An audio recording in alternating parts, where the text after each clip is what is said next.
Hello, and welcome to the fourth podcast in Urinary 1.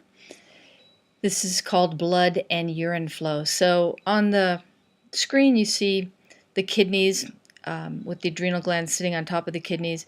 You see the renal artery going into the kidney and the renal vein coming out, and then also the two ureters, the yellow structures, taking urine to the bladder, and then from the bladder, the urethra takes the urine out when you excrete it. So just in general, the kidneys filter about 47 gallons of blood, and aka plasma, per day. It's about 1/4 of your cardiac output per day. So the kidneys are essentially, when they filter the blood, they're looking at the blood to see what they want to keep and what they want to excrete in the urine. If they want to keep something like sodium or potassium, then they put it back into the blood. If they want to get rid of something, like let's say you have too much sodium, then instead of taking the sodium out of the, instead of keeping the sodium in the blood, the kidneys will put the sodium in the urine, and then you will excrete it. So about 1.5 liters per day of that 180 liters that gets filtered, 1.5 liters is released as urine. So think about two design options for making urine. The first design is you could take the specific bad stuff or things that you don't want into the blood. You could take those things out of the blood and then excrete them in the urine. And the second way you could do it from a design standpoint, if you want to make urine, you could put everything from the blood into the kidney tubules and then resorb the things that you want to keep out of the kidney tubules and put them back into the blood.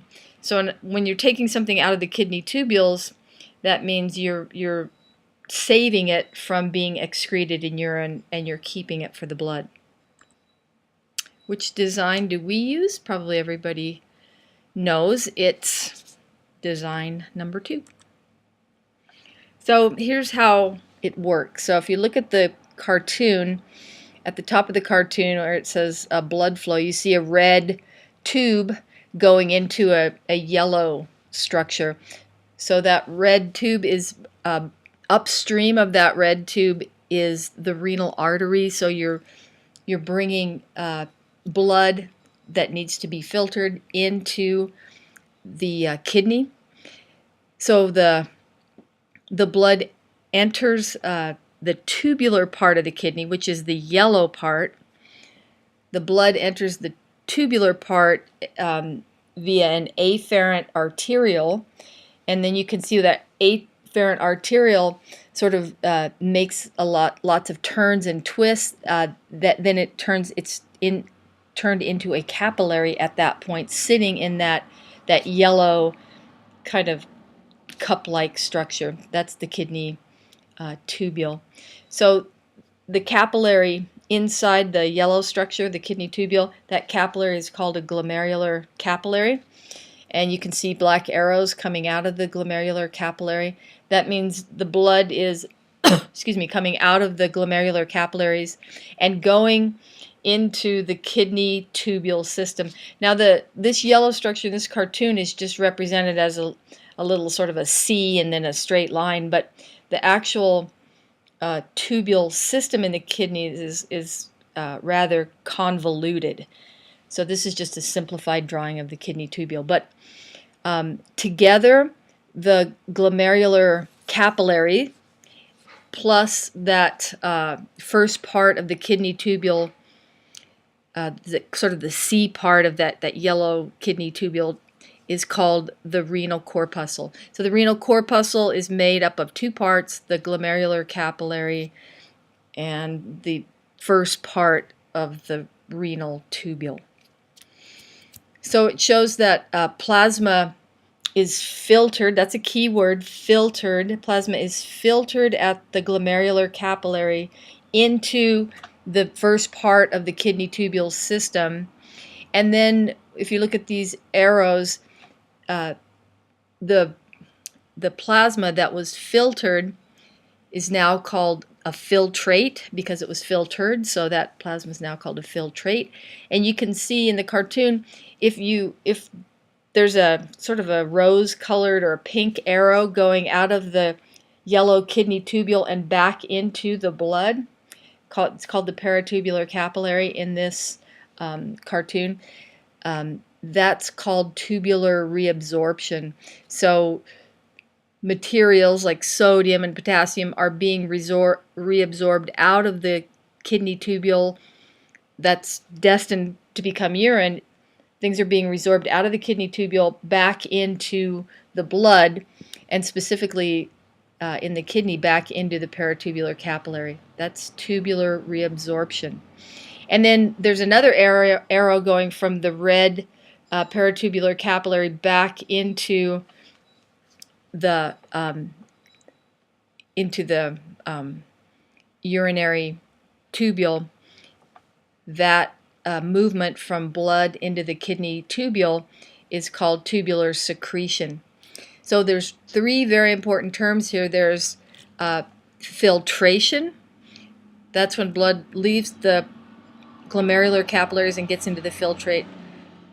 There's tubular reabsorption. That's when you take materials out of the kidney tubule and reabsorb them back into the blood. And then there's tubular secretion. That's when you take important materials or materials that you want to excrete as urine, and you secrete those materials from the blood back into the tubular system. This whole unit of blood vessels and kidney tubule system is called a nephron, and we'll see a more detailed structure of the nephron later on. But at the bottom of the kidney tubule, you can see water is moving out, and that the filtrate, the yellow color in the tubule system, that yellow color gets a lot darker as it goes toward the bottom of the cartoon where it shows the urine drops coming out of the tubule system.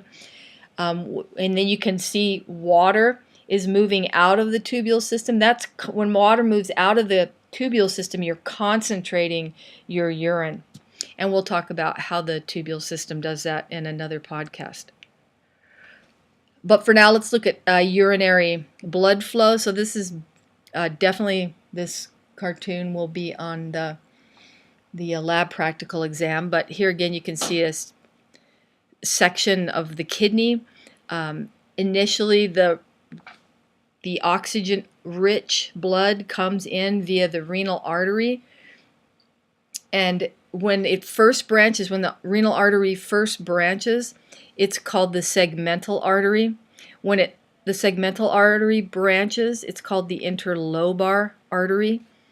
The interlobar artery branches and forms an arc called the arcuate artery. And then the arcuate artery branches and goes into between these little lobules in the cortex, and those are called interlobular arteries. So don't get the interlobar and interlobular arteries confused. And then from the interlobular arteries, when those branch, they branch into afferent arterioles. And then the previous slide, I told you that the afferent arteriole takes blood into that capillary called the glomerulus in the renal corpuscle. And then from the glomerulus, blood flows out via the efferent arteriole. And then from the efferent arteriole, it depends on what type of nephron you are. We'll talk about the different kinds of nephrons, but from the efferent arteriole, you can take the oxygen, poor blood into a paratubular capillary system or a vasorecta capillary system. If you go in the paratubular capillary system, you'll start moving your way into the veins via the interlobular vein, the arcuate vein, the interlobar vein, and then the renal vein. Renal vein hooks up with the inferior vena cava and takes blood back to the right atrium. If from the efferent arteriole you go into the vasorecta capillaries, you can get back into the venous system either via the interlobular vein or the arcuate vein. So paratubular capillaries then will do tubular reabsorption in the kidney cortex. So that just means, remember from the previous slide, tubular reabsorption is when you take materials out of the tubule system and put them back into the blood. The vasorecta capillaries do tubular reabsorption in the medulla.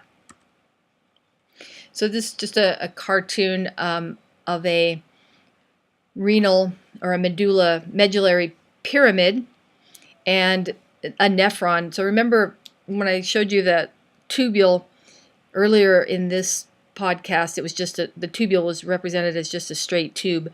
But in this cartoon, it shows you that the tubule system is convoluted, so there's lots of twists and turns, and the structure that includes the whole tubule system, that's called the nephron. So if you look at the cartoon in the renal cortex, you can see the first part of the kidney tubule system that's holding the glomerular capillaries, and then the tubule system, which is in yellow, starts to convolute and twist, and then it loops down into the medulla and comes out of the medulla and then goes back, loops again, and then goes back down into the medulla. And those all have names that we'll talk about in another podcast. But basically, you filter urine at the glomerular capillaries, and then the urine travels through this nephron, and if it doesn't, the material that's in the nephron, in the tubule system, doesn't get reabsorbed back into the blood, then it will be excreted as urine in the collecting duct, and it will be collected in the minor calyx out of the through the renal papilla. Remember, the renal papilla is just the tip of the medullary pyramid. So this is just a flow of urine through the tubules, and throughout the yellow tubular system there are smooth muscle cells to sort of help move the urine through the tubules. So you go from a nephron to a collecting duct, and that urine gets deposited, goes out through the renal papilla into a minor calyx, which then the urine flows into a major calyx. From the major calyx it goes into a renal pelvis. And then from the renal pelvis, it goes into the ureters, to the bladder, to the urethra, and then the urine is excreted to the external environment. And this is just a cartoon that I want you to look at, and we'll go over this in detail in class.